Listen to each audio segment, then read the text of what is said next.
अभी फ़िलहाल ये पालड़ी में प्रैक्टिस कर रहे हैं। Specialised in kidney, diabetic, thyroid, blood pressure. तो मैं डॉक्टर गढ़ी साहब को गुजारिश करना चाहूँगा कि आज के प्रोग्राम के लिए चंद शब्द कहें। अस्सलाम वालेकुम। मैं एक पॉलिटिशियन की तरह तो शायद आपको स्पीच नहीं दे पाऊँगा, लेकिन सबसे पहले मैं आपको ये स्वतंत्रता दिवस 75th इंडिपेंडेंस डे की बधाई देना चाहता हूँ।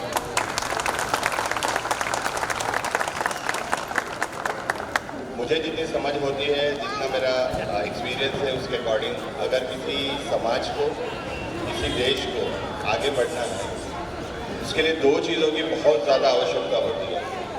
वो है एक एजुकेशन और दूसरा है हेल्थ, जिसकी हम लोग सबसे निम्न मिनिमम इम्पॉर्टेंस देते हैं, क्योंकि जो हेल्थ की डेफिनेशन है वो भी शायद लोगों को कंप्लीट पता नहीं होती।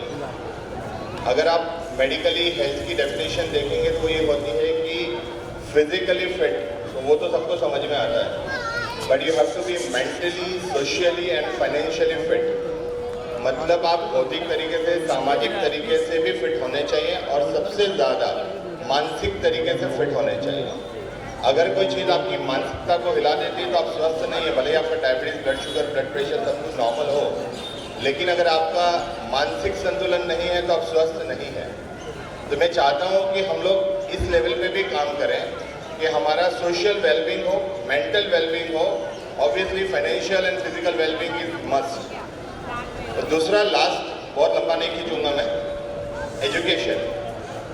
बिना एजुकेशन के आप किसी को डेवलप नहीं कर सकते। किसी चीज़ को समझने के लिए भी एजुकेशन की ज़रूरत है। ये ज़रूरी नहीं कि आप, क्योंकि हम लोगों से बात करते हैं, सीए, इंजीनियर, पायलट, यही समझ में आता है, बाकी चीज़ें समझ में नहीं आती। तो पहले तो हमको समझने की ज़रूरत है। जैसे साहब बाजू में खड़े हैं, वो एक पत्रकार हैं, वो भी एक है, साहब बाजू में खड़े हैं, वो बिल्डर हैं, वो भी एक अपना काम कर रहे हैं। Everyone has got its own job, but we need to understand. हमको समझना चाहिए कि एजुकेशन हमको क्या दे सकती है। एजुकेशन हम इन सब चीज़ों की समझ दे सकती है। ज़रूरी नहीं कि आप पढ़ के सिर्फ वही जॉब करें, आप अपना बिजनेस कर सकते हैं। आपके बच्चे अगर बिजनेस संभालने वाले हैं तो उनको भी आप एजुकेट कर सकते हैं, आप एक्सपांड कर सकते हैं। तो किसी भी समुदाय को डेवलप करने के लिए, किसी भी देश को डेवलप करने के लिए एजुकेशन, हेल्थ, ये दोनों ही इम्पॉर्टेंट है और उनको दोनों चीज़ों को इम्पोर्टेंस देनी चाहिए और इस फील्ड में हमें आगे काम करना चाहिए। Once again thank you for inviting me and happy Independence Day. Doctor साहब, आपके सजेशन यहाँ पर ये लोग पूरी तरह उसको इम्प्लीमेंट भी करेंगे और इतना बेहतरीन कार्यक्रम किया है तो यकीनन ये लोग एजुकेशन पर भी फोकस करते ही होंगे और करते ही हैं, मैं यकीन के साथ कह सकता हूँ। माफ़ कीजिएगा, मैंने एक सेंटेंस याद किया था पर मैं अब कहना भूल गया। मुझे जब इनवाइट किया गया तब बताया गया था कि यहाँ के बहुत सारे टीचर्स हैं जिन्होंने इस प्रोग्राम को कंप्लीट किया है। So that's again because of education. Doctor साहब, ये जो कार्यक्रम का आयोजन किया गया है, मैंने पहले भी बताया कि 5 साल के बच्चे से लेकर सबसे बुजुर्ग सभी ने यहाँ पर कंट्रीब्यूशन किया है। मैं ये जो वंडरफुल यहाँ पर ऑर्गेनाइज किया है उसके कुछ स्पॉन्सर्स हैं, उनका भी नाम यहाँ पर लेना चाहूँगा मैं। उसके इंडिया वेजिटेबल आसिफ भाई दरबार है, सूरज बैरल सप्लाई कंपनी के रहीम भाई मेमन है, डायमंड फ्रूट कंपनी के साजिद भाई मेमन, KGN एंटरप्राइज के इमरान भाई Memon, शना petroleum Arif bhai Memon, regent India transway private limited Iqbal bhai Memon, Ajisha dental clinic and implants doctor Naeem bhai Malik, Al Taiba gold Rameez bhai Memon, Minaj land developer Mushtaq bhai Khan, clothing sponsor Khairani enterprise. तो ये सब लोगों ने इस कार्यक्रम को, जैसे ही लोगों ने किया होगा तो काफ़ी सोर्सेज की जरूरत पड़ती है, तो इन सारे स्पॉन्सर्स ने कहा कि हम आपके साथ हैं। तो जैसे टीचर्स ने अपना कंट्रीब्यूशन दिया और ऐसे आगे काफ़ी सारे सरप्राइज आपको मिलेंगे कि किन किन लोगों का कंट्रीब्यूशन था। अब मैं हमारे एक और गेस्ट यहाँ पर जो शहजाद भाई ने हल्का सा उनका तारुफ तो दे दिया है कि तीखे सवाल करते हैं, तो पत्रकार तीखे सवाल नहीं पूछेंगे तो कौन पूछेंगे? दो ही लोग तीखे सवाल पूछते हैं, एक तो पत्रकार लोग पूछते हैं और दूसरी वाइफ अपने हस्बैंड को तीखे सवाल पूछती है ना। जोरदार तालियां हो जाए इनके लिए। अस्सलाम वालेकुम। बहुत बहुत शुक्रिया कि मुझे यहाँ पर खड़े रहने का आप लोगों ने मौका दिया। ज़ारा रेसिडेंसी के तमाम लोग यहाँ पर जो बैठे हुए हैं, मेरी माएँ, बहनें, भाई, जो जितने भी लोग यहाँ पर हैं, एक बहुत ही खूबसूरत, बहुत ही अच्छा एक प्रोग्राम का यहाँ पर आपने आयोजन किया, इनेकाद किया। आप सब लोग मुबारकबाद के काबिल पात्र हैं, मैं आपको मुबारकबाद देता हूँ इसके लिए। और दूसरा, जिस तरीके से हम 75वां आज़ादी का जो ये वर्ष मना रहे हैं, हम सब अपने आप से पूछें कि हम लोग कहाँ खड़े हैं। आज़ादी तो हमें मिल गई, आज़ाद हमारे मुल्क को होना था, लेकिन क्या हमें आज़ादी जिन चीज़ों से हम चाहते थे वो बराबरी की आज़ादी हमें मिली है? क्या हमें हमारे दलित भाइयों को आज़ादी मिली है? क्या हमारे अल्पसंख्यक भाइयों को आज़ादी मिली है? ये आज़ादी की लड़ाई जो अंग्रेज़ों से आज़ादी हमें लेनी थी, वो लड़ाई हम लड़ चुके, और दिल्ली की सड़कें जो है वो तमाम खून से रंगी पड़ी है हमारे उलेमा से और सबसे। तो आज़ादी के अंदर योगदान जो था, उस वक्त पंडित भी थे, मौलाना भी थे, सब उस वक्त कंधे से कंधा मिलाकर खड़े रहते थे। जिस तरीके से आज मनोज भाई यहाँ पर कंधे से कंधा मिलाकर खड़े हुए हैं हम लोगों के साथ में, एक बेहतरीन सोसाइटी यहाँ पर बनाई। और मैं तो ये भी कहूँगा, हालांकि ये प्लेटफॉर्म ऐसा नहीं है कि जहाँ से मैं ये बात कहूँ कि जो मुस्लिम बिल्डर हैं उन्हें भी यहाँ पर सीख लेनी चाहिए कि किस तरीके से फ्लैट बनाए जाएं। सिर्फ फ्लैट बना देना, ढांचा खड़ा कर देना सब कुछ नहीं होता है। वहाँ पर रहने वालों के लिए किस तरीके की सुविधाएं दी जाती है, ये हर तमाम चीज़ों का ध्यान रखना चाहिए। तो बेहतरीन आपकी एक बहुत अच्छी आपने ये स्कीम बनाई। दूसरा, आज़ादी और भारत की अगर बात करें तो इत्तेहाद, हम सबको साथ मिलकर लड़ना, सबको साथ मिलकर रहना। मनोज भाई से मैंने पूछा, क्या मनोज भाई आप यहाँ रहते हैं? उन्होंने कहा नहीं, मैं पटेल हूँ, मैं यहाँ नहीं रहता। तो थैंक्स टू नरेंद्र मोदी जी कि आपकी वजह से एक वो गुजरात था, एक वो भारत था कि एक ही फ्लैट के अंदर मेरे हिंदू भाई, मुस्लिम भाई सब साथ में रहा करते थे। लेकिन अब वो भारत नहीं है। तो मैंने इसीलिए कहा कि हम जो आज़ादी चाहते थे, अपने ख्याल की आज़ादी, अपने रिश्तेदारी की आज़ादी, हम एक दूसरे के साथ आराम से खड़े रहें, चाहे हिंदू हो चाहे मुसलमान हो, हमें उस आज़ादी को अपने जहन में रखना है और हमें हमेशा उसी बात को आगे बढ़ाना है। हमें सिर्फ हमारी बात नहीं करनी है कि मैं मुसलमान हूं तो मैं अपनी बात करूंगा। बिल्कुल, अगर मनोज भाई को तकलीफ है तो हम सब मुसलमानों को मनोज भाई के साथ में भी खड़ा रहना है। यही असली आज़ादी है। इसी आज़ादी के लिए हम लड़े थे। एक तिरंगा के नीचे मनोज भाई भी खड़े रहे, शहजाद भी खड़ा रहे, साहिल भी खड़ा रहे। तो इस बात को हमें ध्यान देना होगा। और दूसरी बात जो यहाँ पर बताई कि जो ज़ारा रेसिडेंसी में जो कार्यक्रम किया, टीचर्स का काफ़ी इसमें योगदान रहा है। तो ये तो कहा जाता है जो एक टीचर होती है वो कितनी 100 माओं के बराबर होती है ना। तो ये तो बहुत अच्छी बात है। इस मुल्क में सबसे ज़्यादा अगर हमें ज़रूरत है तो हमें एजुकेशन की ज़रूरत है। हमारे आप मोहल्लों में देखिए, आपको KFC मिलेंगे, आपको बड़े बड़े रेस्टोरेंट्स मिलेंगे, और हमारे मुसलमान भाई माशाल्लाह बड़ी बड़ी लाइनें भी लगाए मिलेंगे वहाँ पर लाइन में खड़े हुए, लेकिन अच्छी स्कूलें नहीं मिलेंगी आपको हमारे इलाकों के अंदर। तो हमें इसके लिए हमें लड़ना है, हमें इसके लिए काम करना है कि हमारे स्कूलों के अंदर अच्छे, हमारे मोहल्लों के अंदर अच्छी स्कूलें बने, हमारे बच्चों को वो तरबियत दें हम। और मैं तो साफ ये कहता हूँ, किसी को बुरा लगे तो मुझे उससे कोई एतराज़ नहीं है, क्योंकि हम मुसलमान हैं। हमारा काम है हर प्लेटफॉर्म से हमें दावत का काम करना है। हमें किसी को जाकर कलमा नहीं पढ़ाना कि भाई आप कलमा पढ़ लो। हमारे अखलाक ऐसे होने चाहिए कि जो हमारे खिलाफ जो दुष्प्रचार किया जा रहा है वो खुद सोचने के लिए मजबूर हो जाए कि हमने सुना क्या था, लेकिन ये तो कुछ और ही है। तो वो हमें अपने घर से शुरुआत करनी होगी। हमें अपने बच्चों को किस तरीके की अपब्रिंगिंग करनी है ये हमें समझना होगा।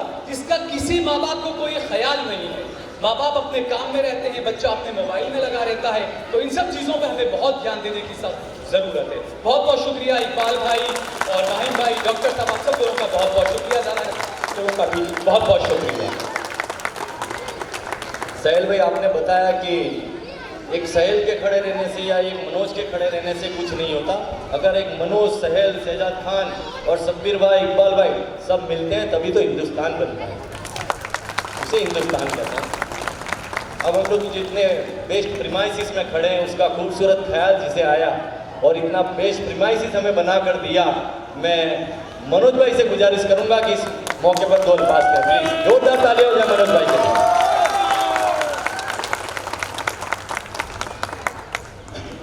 ज़ारा के सभी रहवासियों, सॉरी मैं जरा गुजराती में बोलूँगा, બધા જે ઝારામાં મારા ભાઈ બહેનો, મારા મિત્રો, મારા વડીલો,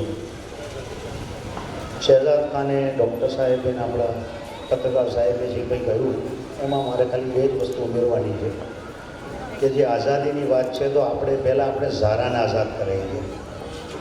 ઝારાને આઝાદ કરાવવા માટે બે જ વસ્તુ છે. એક ક્લીનલીનેસ. જો આપણી ચોખ્ખાઈ હશે તો એનાથી બધી જ વસ્તુઓ આપણે પોસિબલ કરી શકીશું. કોઈ પણ માણસને ખબર ના હોય, જ્ઞાન ના હોય અને કોઈ કચરો નાખી દે તો બીજા માણસની જવાબદારી છે, જો એ પોતાની જાતને ઝારાનો સિટીઝન સમજતો હોય તો એ કચરો લઈને ડસ્ટબિનમાં નાખી દે.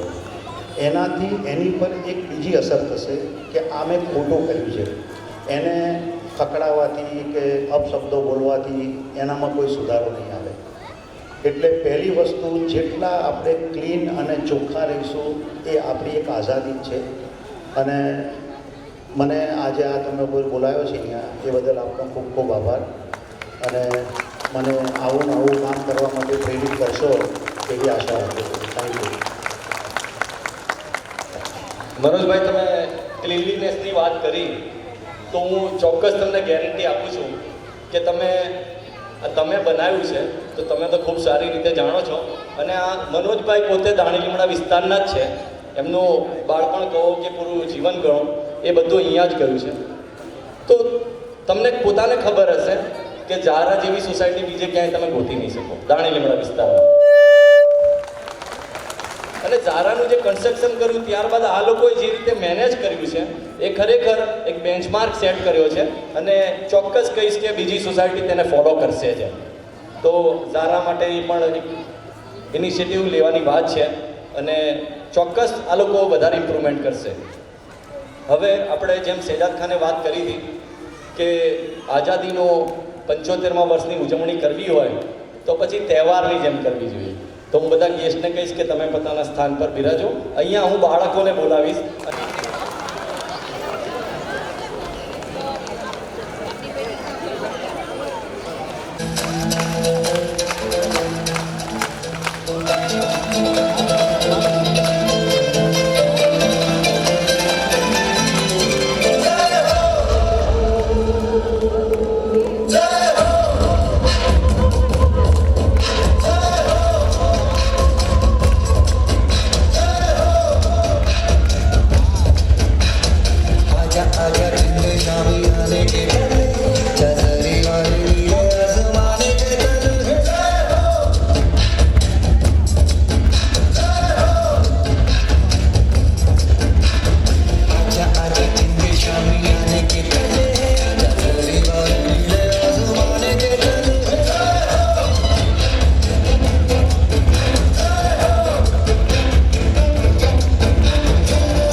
દેશભક્તિના AR રહેમાનનું સરસ મજાનું ગીત જે ટીચરે ચૂઝ કર્યું અને આટલું સરસ કમ્પોઝ કર્યું તે બધાને ખૂબ ખૂબ બધાઈ આપું છું અને આટલા નાના બાળકોથી આટલું સરસ પરફોર્મન્સ આ બાળકોને પણ ખૂબ ખૂબ અભિનંદન. Thank you very much. આપણે નેક્સ્ટ અલગ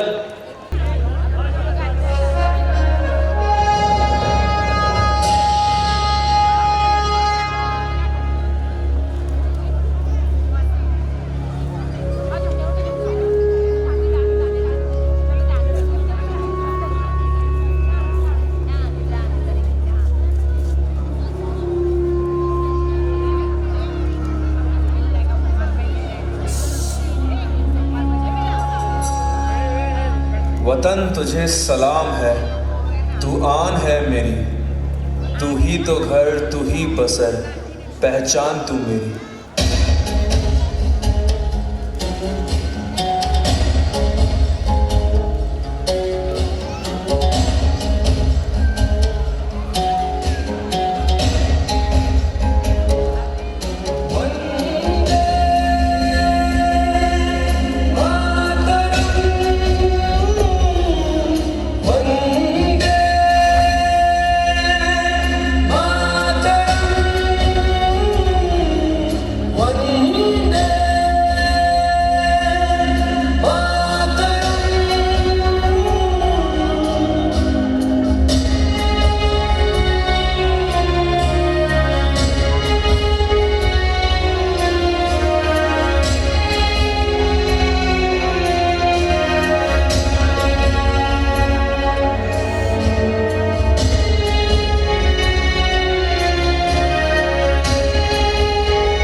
दिल भर आता है अपने देश, अपने वतन की आज़ादी को याद कर.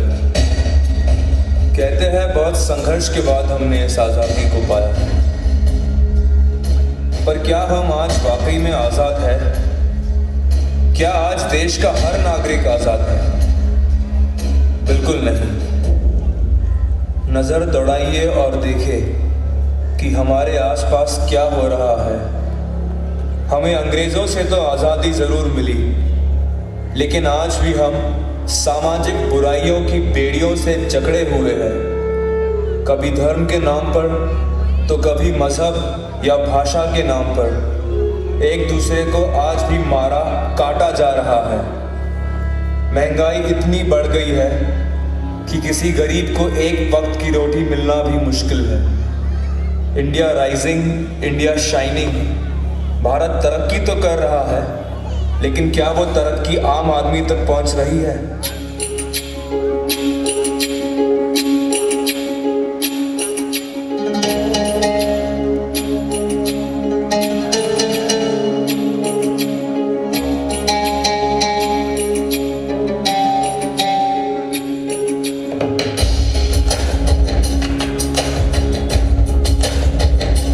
गरीब और अमीर के बीच का फासला दिन पे दिन बढ़ता ही जा रहा है.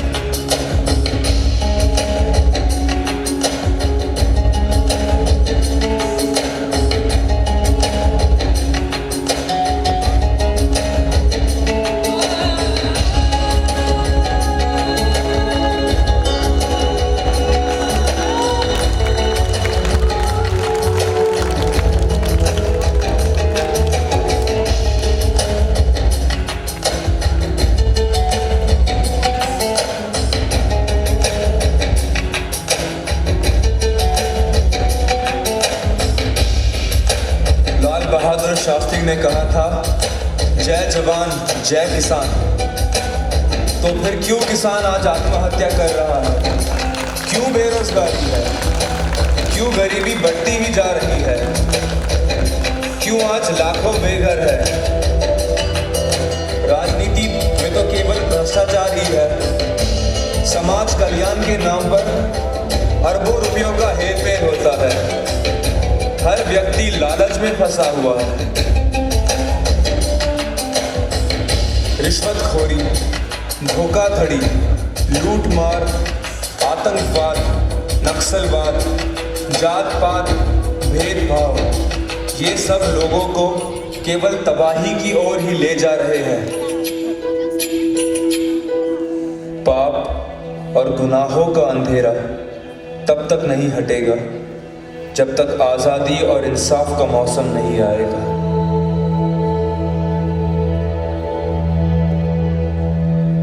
सारी दुनिया भर के 40% गरीब लोग जिस देश में रहते हो, क्या वो देश आज़ाद है?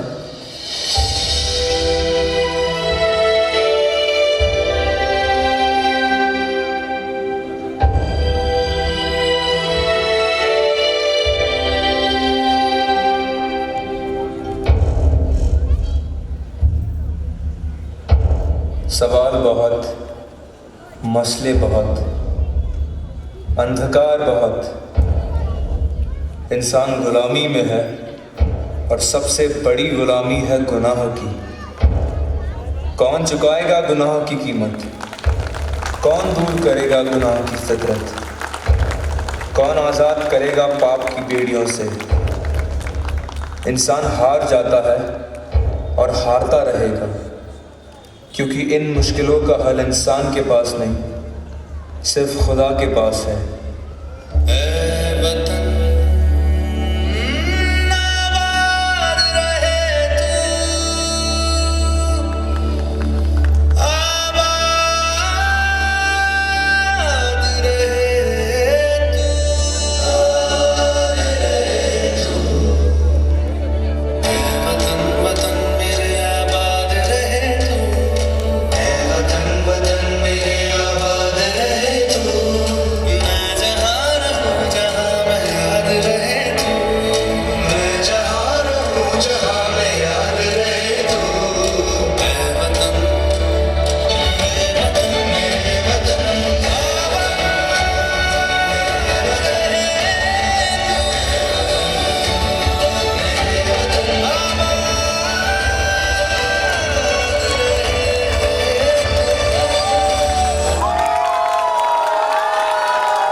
एक मिनट, जितने भी इश्यू बताए हम सब जानते हैं कि आज भारत देश में ये सारे इश्यू हमें बहुत परेशान करते हैं, और इन सब का सवाल था कि इन्हें कौन, इससे हमको कौन आज़ादी देगा। तो मैं यहाँ पर जितने जो बच्चे बैठे हैं और यहाँ जितने भी स्टूडेंट बैठे हैं, आप ही उसे एक आज़ाद हिंदुस्तान मिला है, लेकिन खूबसूरत हिंदुस्तान आप बना सकते हो। IAS IPS बनिए, एजुकेशन पर अपना फोकस कीजिए और आने वाले कल को आप संवारिए। आप पर जिम्मेदारी मैं देता हूँ। Thank you very much. Thank you. My name is Asima. My topic is about Independence Day. Respected teachers, honorable guests, parents and my dear friends. At first, I would like to wish you all a very 75th Independence Day. We are proud to be a part of independent India. We are the largest democracy in the world today. Unity in diversity is the speciality of Indians. Being proud citizens of our country, we can never forget the importance of 15 August in our history. It's a day to celebrate our freedom by paying tribute to the freedom fighters who showed immense bravery, sacrifices and patriotism for the mother nation and gifted us a beautiful free India. We the citizens of India must pledge to carry on the legacy, make our country proud. Mahatma Gandhi said, freedom is never dear at any price. It is the breath of life. What would a man not pay for living? Every Indian celebrate Independence Day as a respect for the country and irrespective of caste, creed and religion. Keeping the sacrifice of our ancestors in mind, we should take an oath to carve a better future for our motherland. Jai Hind, Vida Jain. Thank you. આપ સૌને એમ થતું હશે કે આ છોકરીએ speech આપી અને તમારી તાળીઓ ખૂબ જ ઓછી કહેવાય, કેમ કે સ્ટેજ ફિયર નામની જે વસ્તુ છે એ અમારા ડૉક્ટર સાહેબ હિરેન સાહેબ આવી ચૂક્યા છે અને ડૉક્ટર હિરેન સાહેબનું આપણે ખૂબ તાળીઓથી વેલકમ કરીએ કે અહીંયા જે અર્બન હેલ્થ સેન્ટર છે તેના એ સુપ્રિન્ટેન્ડન્ટ છે અને ખૂબ સારી સેવા બજાવે છે. જોરદાર તાળીઓ. Assalamualaikum. Myself Misbah Mehman. Today I am saying a story. Long years ago we made a try with the destiny, and now the time of a pledge with this stroke. India, when the world sleeps, India awake to the life of freedom. One nation, one vision, one identity. No nation is perfect. It need to be perfect. मेरी पहचान मेरा India. मेरे India के नाम एक शायरी तो बनती है. वतन के नाम एक शायरी. वतन हमारा ऐसा हो कि कोई जोड़ पाए ना. वतन हमारा ऐसा हो कि कोई जोड़ पाए ना. रिश्ते हमारे ऐसे हो कि कोई तोड़ पाए ना. दिल हमारा एक है. दिल हमारा एक है. एक हमारी जान है. हिंदुस्तान हमारा है और हम हिंदुस्तान की शान है. वतन पर जो फिदा होगा अमर वो नौजवान होगा. वतन पर जो फिदा होगा अमर वो नौजवान होगा. रहेगा दुनिया में ये अफसाना उसी का बयां होगा. रहेगी दुनिया ये अफसाना उसी का बयां होगा. और मुझे गर्व है कि मैं हिंदुस्तानी हूँ. And I also proud to be a part of Zara Residency. And thank you to Zara community and teachers. Jai Hind, and wish you a very happy Independence Day to all of you.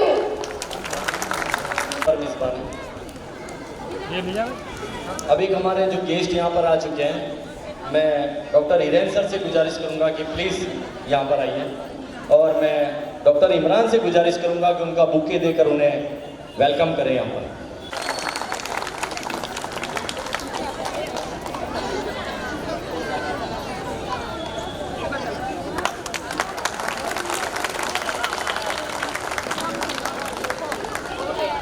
Support किया था Covid के time पर, इसलिए ये हमारे लिए honour की बात है कि डॉक्टर हिरेन आज हमारे साथ इस स्वतंत्रता दिन के प्रोग्राम के मौजूद हैं. तो thank you so much sir आने के लिए और ज़ारा को सपोर्ट करने के लिए. इंडियन आर्मी को यहाँ पर ट्रिब्यूट करने के लिए बुलाना चाहूँगा बोथ को, जो इंडियन आर्मी को ट्रिब्यूट करेंगे. Welcome please.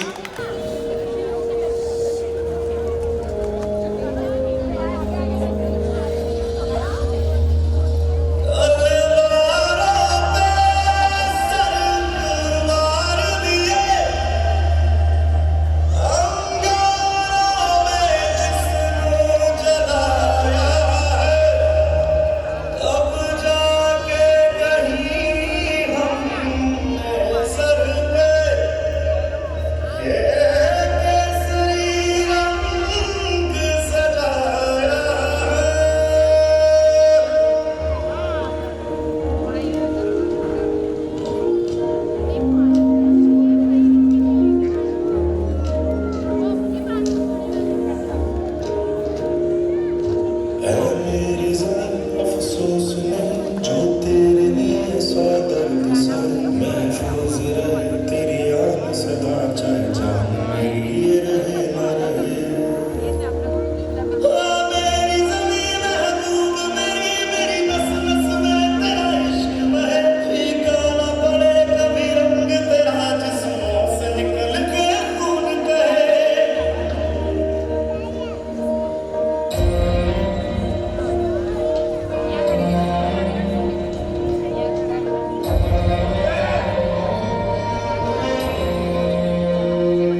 એકવાર ઊભા થઈને તાળીઓ પાડો તો ફરક પડે.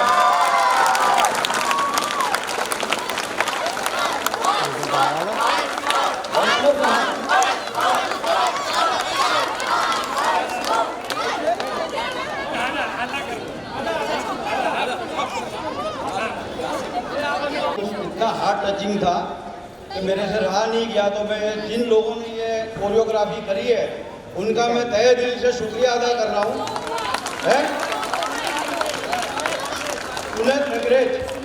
सुनेन रंगरेज बहुत ही ब्यूटीफुल कोरियोग्राफी, और अगर हो सके तो आप स्टेज पर आए।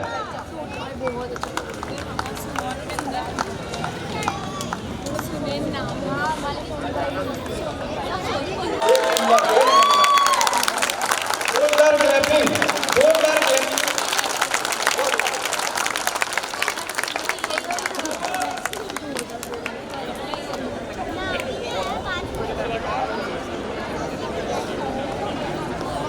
हम कोई उत्सव मना रहे हो और फैंसी ड्रेस ना पहने, ऐसा हो नहीं सकता। तो अब मैं नाइन भाई से गुजारिश करूंगा कि वो स्टेज पर आए और आगे की होस्टिंग के लिए नाइन भाई के लिए जोरदार ताली हो जाए। नाइन भाई होस्टिंग करेंगे प्लीज। फारूक भाई बहुत बहुत शुक्रिया यहाँ तक का साथ देने के लिए। हम चाहते थे कि आप पूरा फंक्शन खत्म करके जाएं, लेकिन आपको शहजाद खान जी के रैली में जाना है। तो thank you so much Farooq भाई आपका टाइम देने के लिए। आशा करता हूँ कि मैं भी जो फारूक भाई ने जो बेंचमार्क सेट किया है होस्टिंग का, वो मैं कंटिन्यू कर पाऊँगा। अगर छोटी मोटी गलती हो जाए तो अपना भाई बेटा समझकर मुझे माफ़ कर देना। तब आगे बढ़ते हैं। फैंसी ड्रेस कंपटीशन अब स्टार्ट होगा। फैंसी ड्रेस एक्टिविटी बोलेंगे हम, कंपटीशन नहीं है, क्योंकि हमने सभी बच्चों को एक समान रखा है। Because unity is our strength. तो हम लोग 1 by 1 स्टार्ट करेंगे फैंसी ड्रेस का। हमारे बच्चे आएंगे और आगे बढ़ेंगे।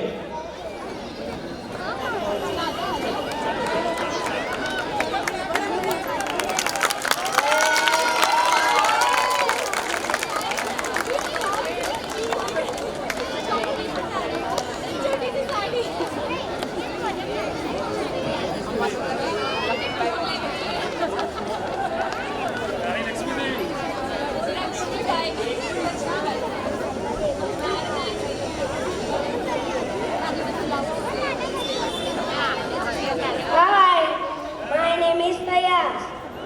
आज बनाओ मैं भगत सिंह। मरकर भी मेरे दिल से वतन की उल्फत नहीं निकलेगी। मेरी मिट्टी में से भी वतन की ही खुशबू आएगी। आज जो मैं आगाज लिख रहा हूँ उसका अंजाम कल आएगा। मेरे खून का एक एक कतरा कभी तो इकलाब लाएगा।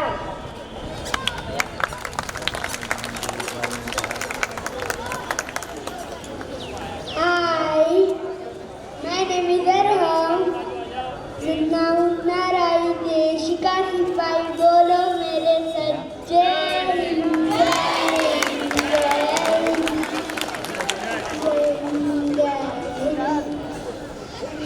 नाराई देश का सिपाही बोलो मेरे सच्चे जय जय जय जय।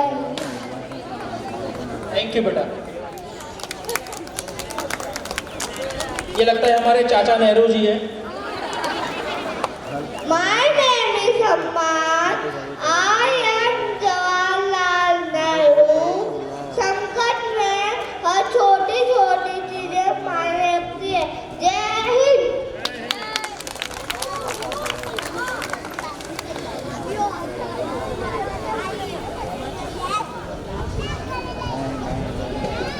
My name is Mustafa।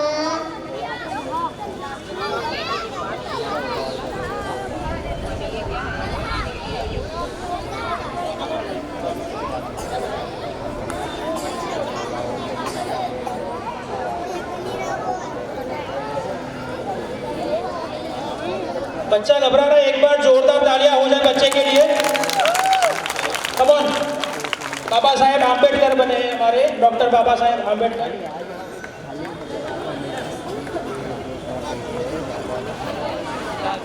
चलो कोई बात नहीं, नेक्स्ट ईयर फुल प्रिपरेशन के साथ, फुल कॉन्फिडेंस के साथ आना है वापस अपने स्टेज पर।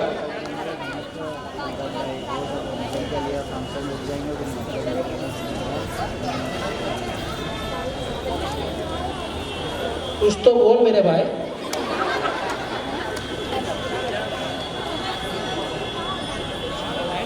मैं इसकी जगह में बोल देता हूँ, मैं भगत सिंह बना हूँ,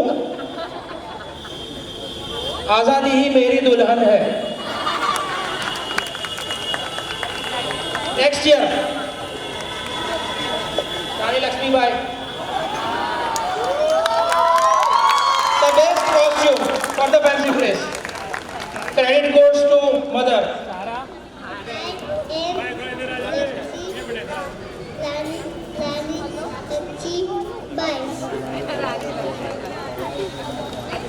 Very good, very good.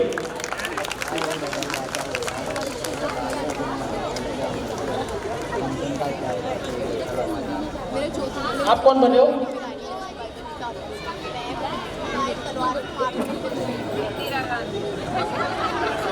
Indira Gandhi, मालती, पद्ममेला, प्रधानमंत्री थी।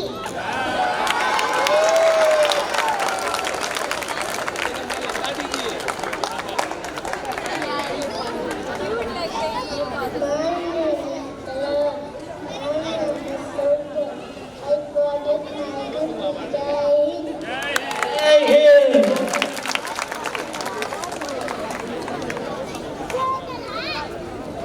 My name is Mohammad Harun. मेरे वतन वतन मेरे आबाद रहे तू, मैं जहाँ रहूँ जहाँ मैं याद रहे तू। वतन मेरे वतन, तू ही मेरी मंजिल है, पहचान तुझी से पहुँचूँ मैं जहाँ भी, मेरी बुनियाद रहे तू। वतन मेरे वतन, तुझ पे कोई गम की आँचान नहीं दूर, कुर्बान मेरी जान तुझ पे साथ रहे तू। वतन वतन मेरे आबाद रहे तू, मैं जहाँ रहूँ जहाँ मैं याद रहे तू। बहुत खूब, बच्चों के लिए तालियां हो जाए।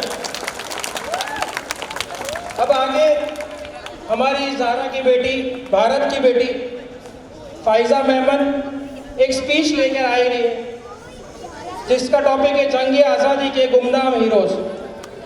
जोरदार तालियां हो जाए हमारी ज़ारा की बेटी के लिए, फाइजा मेमन। मोहतरमा आदाब साहिब, मेहमानों, खुशिशों और मेरे साथियों, अस्सलाम वालेकुम। बड़ी खुशी की बात है कि हम और आप जहां आज़ादी के मौके पर जमा होकर आज़ादी दिलाने वाले रहनुमाओं को याद कर रहे हैं। आज का मेरा हशीक जंग आज़ादी के गुमनाम हीरो, जिनको आजकल बिल्कुल याद नहीं किया जाता। सबसे पहले मैं मौलाना मोहम्मद अली जौहर को अपनी अकीदत में पेश करना चाहती हूँ, जिन्होंने अपनी पूरी ज़िंदगी देश को आज़ाद करने में कुर्बान कर दी। मौलाना मोहम्मद अली जौहर गांधी जी के बहुत करीबी साथी थे, जिनको 1931 में राउंड टेबल कॉन्फ्रेंस में लंदन भेजा गया था, जहां उनको देश की आज़ादी का परवाना मांगा और अंग्रेज़ों से कहा, मुझे मेरे देश की आज़ादी चाहिए, मैं यहाँ से आज़ादी लेकर जाऊँगा। अगर तुमने हिंदुस्तान को आज़ाद नहीं किया तो मैं गुलाम बस वापस नहीं जाऊँगा, और तुम्हें मेरी कब्र के लिए जगह देनी पड़ेगी। अल्लाह ताला ने उनकी ये बात सुन ली और उनका वहीं इंतकाल हो गया। दिल से ना निकलेगी मरकर भी वतन की उल्फत मेरी, मिट्टी से भी खुशबू वफाद आएगी। उन्हीं गुमनाम हीरो में एक नाम मौलाना हजरत मोहानी का है, जिन्होंने गांधी जी के साथ मिलकर अंग्रेज़ों की लड़ाई में बढ़ चढ़कर हिस्सा लिया था। जहां गांधी जी उनके बहुत करीबी साथी थे, अंग्रेज़ों की लड़ाई में बढ़ चढ़कर हिस्सा लिया था। और I'm sorry. हाँ, इंडियन नेशनल कांग्रेस की लड़ाई में इंडियन नेशनल कांग्रेस के found member, Indian national Congress के मेंबर रहे और इंडिया जिंदाबाद का नारा मौलाना मोहम्मद अली जहर ने ही बोला था। अब हमारी दूसरी ज़ारा की बेटी रुजदा खेरानी भारत की सामाजिक समस्याओं पर अपनी स्पीच कहेगी।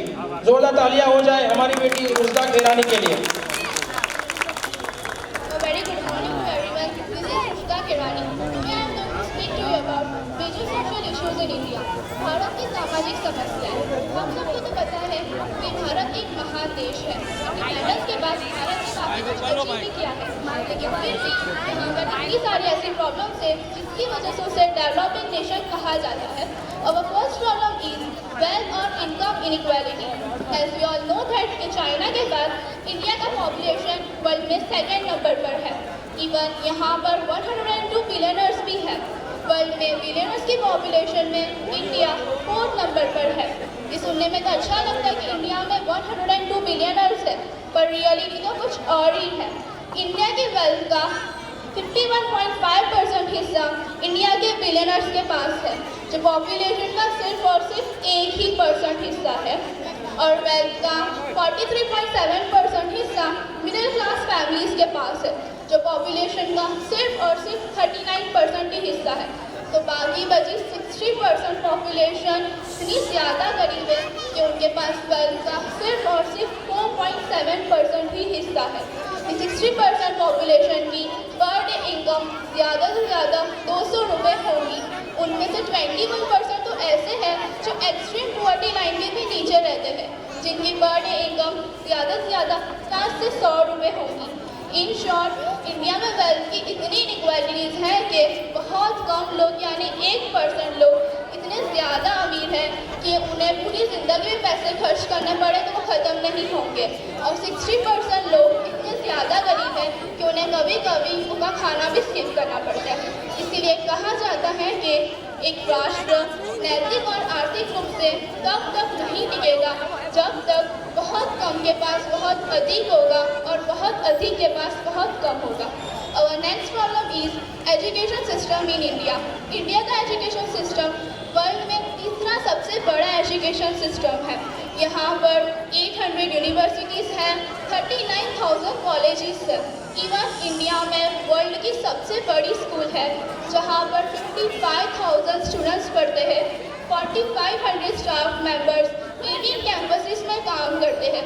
इतनी सारी अचीवमेंट्स के बाद भी इंडिया में हर साल 15 लाख स्टूडेंट्स 4,000 इंस्टीट्यूट से इंजीनियर बनते हैं, पर उनमें से 80% जॉब के लिए अनफिट है। ऐसा इसलिए है कि उनके पास सीवी है, मार्क्स है, नॉलेज भी है, प्रैक्टिकल नॉलेज नहीं है।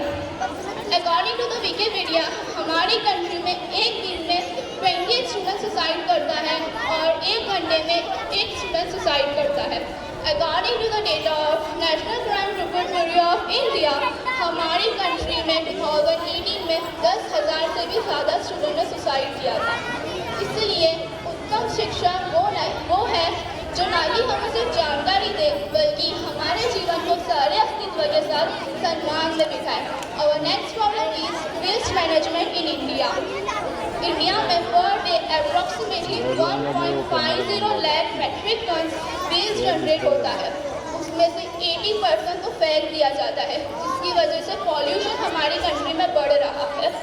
अकॉर्डिंग टू द सर्वे, हमारी कंट्री में per day 26,000 metric ton plastic generate होता है। इससे ये एस्टिमेट किया गया है कि 2050 में हमें मछलियों से प्लास्टिक देखने को मिलेगा।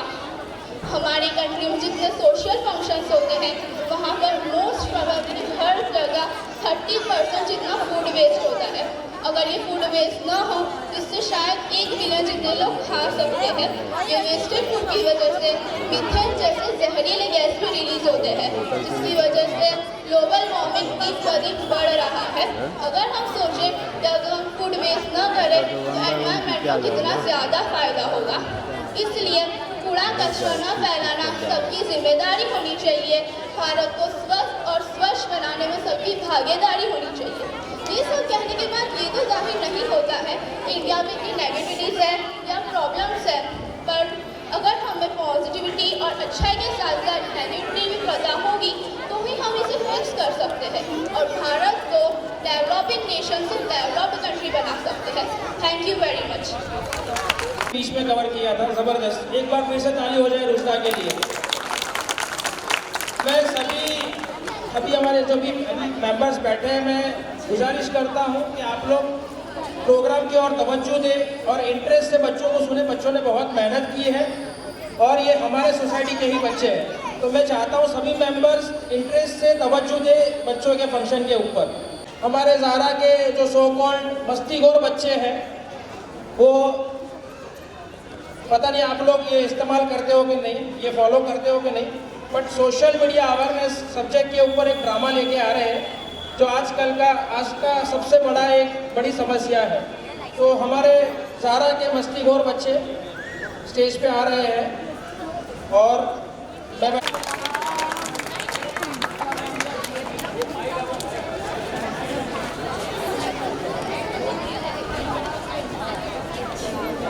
हेलो हम सबको तो आप जानते होंगे, मैं हूँ फेसबुक।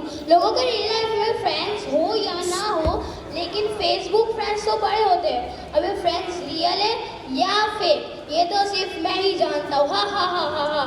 आओ मेरे कुछ साथियों से मिलो। हाय, मैं हूँ व्हाट्सएप। पूरी दुनिया मेरी ही गिरफ्त में, बच्चे बूढ़े जवान सब मेरे ही दीवाने हैं। इस नाचिश को ट्विटर कहते हैं। ट्विटर नेता, अभिनेता, पत्रकार, खिलाड़ी कोई मेरे बिना नहीं रह सकता। मैं हूँ इंस्टाग्राम। मैंने युवकों को पागल कर रखा है। नहीं, हमारे और भी बहुत साथी है। हम हर जगह है। देखना चाहोगे हम क्या कर सकते हैं? तो आओ एक छोटी सी झलक दिखाता हूँ। जाता भी नहीं है। मैं भाई के पास जाता हूँ। भाई कल मेरी एग्जाम है, मुझे कुछ पढ़ा दो ना। अरे अभी मैं खेल रहा हूँ। भाई प्लीज पढ़ा दो ना। अरे बोला मैं खेल रहा हूँ। भाई प्लीज पढ़ा दो ना, कब से गेम खेल रहा हूँ। भाई पढ़ा दो ना। अरे कितनी बार बोलूँ खेल रहा हूँ। भाई प्लीज पढ़ा दो ना, ना कर मैं फेल हो जाऊंगा। हाँ तू रूम में जा, मैं आ रहा हूँ। यार भाई ने तो बोला अभी आता हूँ। वो आता हूँ। पापा कल मेरी एग्जाम है, मुझे कुछ पढ़ा दो ना। अभी मुझे ऑफिस का बहुत काम है। पापा कब से ट्विटर चला रहा हूँ, पापा कुछ पढ़ा दो ना। भाई का बोलो तुझे पढ़ाएगा। पापा भाई तो मना कर रहे हैं। अच्छा ठीक है, मैं आ रहा हूँ। यार पापा और भाई दोनों ने मना करा।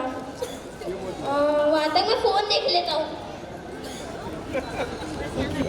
वाह, नींद भी आ रही, कल एग्जाम में सो जाता हूँ। सीन तो exam they. Good morning, students. Good morning, sir. Students, are you ready for the exam? Yes, sir. Good luck, all of you. Thank you, sir. Roll number 1, roll number 2, roll number 3, roll number 4, roll number. Oh shit, मैं तो preparation करना भूल गया। Copy मान लेता है।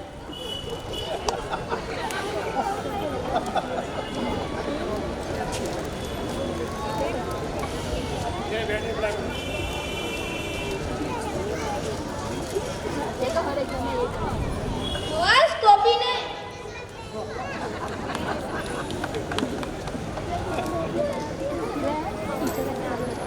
Time up.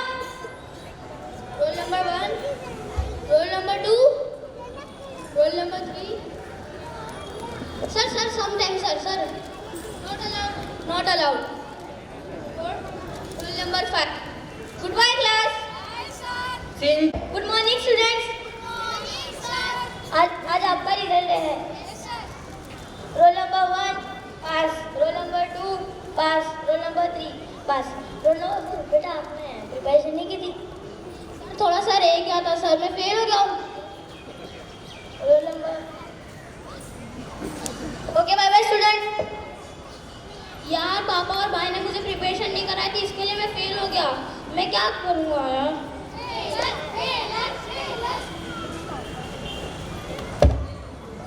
अरे रोहन को क्या हुआ? चलो बुलाते हैं। सर रोहन बेटा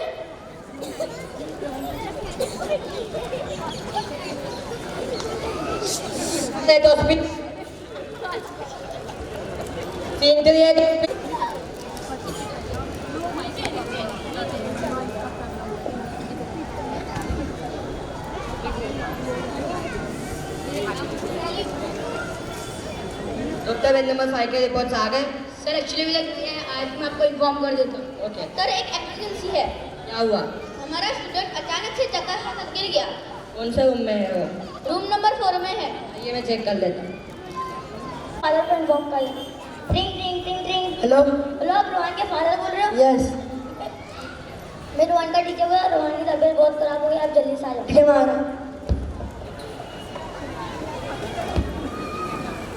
हम एडमिट क्या हुआ है? क्या हुआ रोहन को? पता नहीं अचानक से चक्कर खाकर गिर गया। जब हम रीजन अनाउंस कर रहे थे अचानक से उसकी तबीयत खराब हो गई। अब डॉक्टर क्या बोल रहे हैं हम देख रहे हैं। मैंने उनको चेक किया, वो भी खतरे से बाहर है। आज उसकी एग्जाम थी, वो फेल हो गया, इस वजह से वो डिप्रेशन में चला गया। रोहन के फादर क्या उसने अपने एग्जाम की प्रिपरेशन नहीं की थी? उसने मुझे बोला था कि मुझे एग्जाम की प्रिपरेशन करा दो, पर मैं मोबाइल में बिजी। वो मुझे ही बोला था भाई पढ़ा दो, पर मैंने नहीं पढ़ाया। मैं फ़ोन में व्यस्त था, इस वजह से मैं उसको पढ़ा नहीं पाया। आज हम लोग को ये दिन देखना नहीं पड़ता।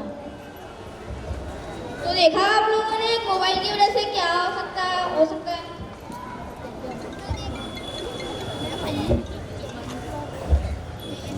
तो देखा आप सबने एक मोबाइल की वजह से क्या क्या हो सकता है।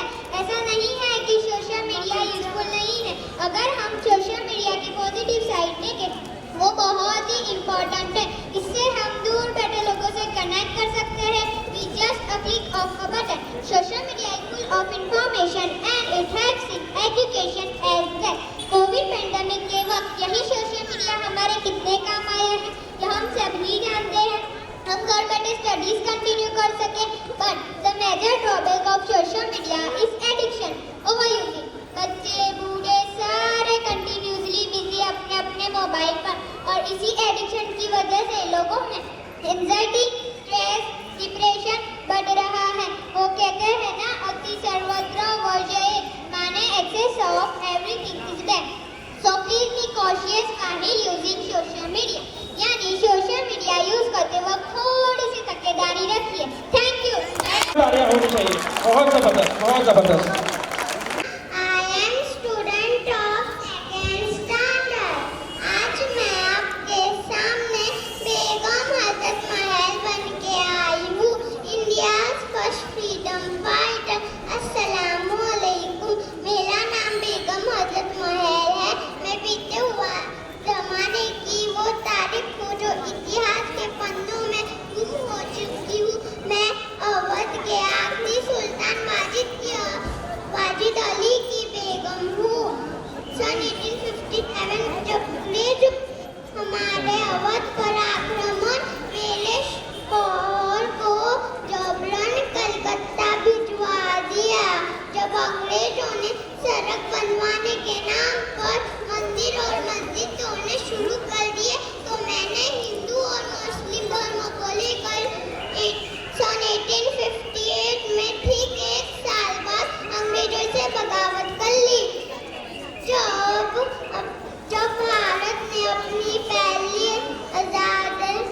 जब भारत ने आज़ादी की पहली लड़ाई लड़ी थी तो मैंने ही उसमें अपना नेतृत्व दिया था। मेरी और लक्ष्मीबाई की सेना में ज्यादातर योद्धा औरतें ही थी। जब तक जान रही तब तक मैंने अंग्रेजों से लोहा लिया, लेकिन बाद में मुझे नेपाल के शरण में जाना पड़ा। आज